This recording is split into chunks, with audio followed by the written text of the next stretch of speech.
واقعاً یہ ہمارے علماء نے ہمیں اپنی زندگیوں میں سمجھایا اپنے واقعات سے. ملا خلیل قزوینی بہت بڑے عالم تھے.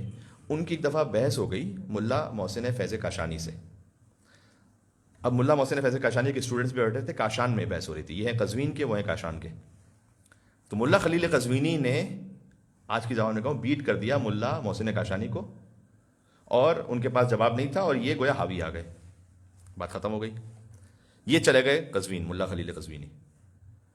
وہاں جا کر جب مزید مطالعہ کیا, دیکھا, غور کیا, سمجھ میں آیا کہ نہیں حق تو ان کے ساتھ تھا. اگرچہ کہ میں نے بحث میں ہرا دیا, لیکن حق اس کے ساتھ تھا. اس زمانے میں کہ جب وسائل اتنے ایزیلی میسر نہیں تھے, قزوین سے سفر کیا, دوبارہ آئے کاشان, ان کے گھر پہ پہنچے, دق الباب کیا. اب لطافت یہاں پر یہ کہ ان کا نام کیا ہے کہ جن کے گھر پہ پہنچے ملا محسن فیض کاشانی.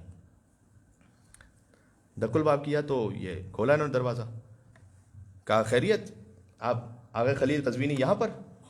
تو انہوں نے کہا کہ یا محسنو قد اتاک المسی, جو نماز سے پہلے کا فقرہ ہے مستحب. ویسے یا محسنو قد اتاک المسی کا مطلب اللہ سبحانہ وتعالیٰ سے کہتے ہیں اے احسان کرنے والے, ایک گناہگار آیا ہے تیری بارگاہ میں. تو انہوں نے کہا یا محسنو قد اتاک المسی, اے محسن ایک خطا کار آیا ہے تمہارے پاس. یہ بتلانے کے لیے آیا ہوں اپنے شاگردوں کو جمع کرو, اور بحث میں تم حق پر تھے, میں غلط تھا. اگرچہ کہ میں نے تمہیں اس وقت شکست دے دی تو حاوی ہو گیا, لیکن حق تمہارے ساتھ تھا.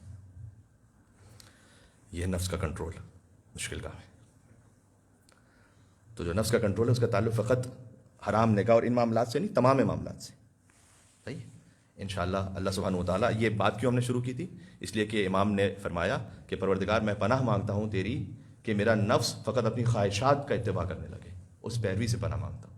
اس پر ساری یہ بات ہوئی کہ کبھی کبھی انسان پھر ایک بڑی گمراہی میں یا اپنے آپ کو دنیا اور آخرت کے نقصان میں ڈال کر مبتلا ہو جاتا ہے خواہشات نفس کی پیروی سے.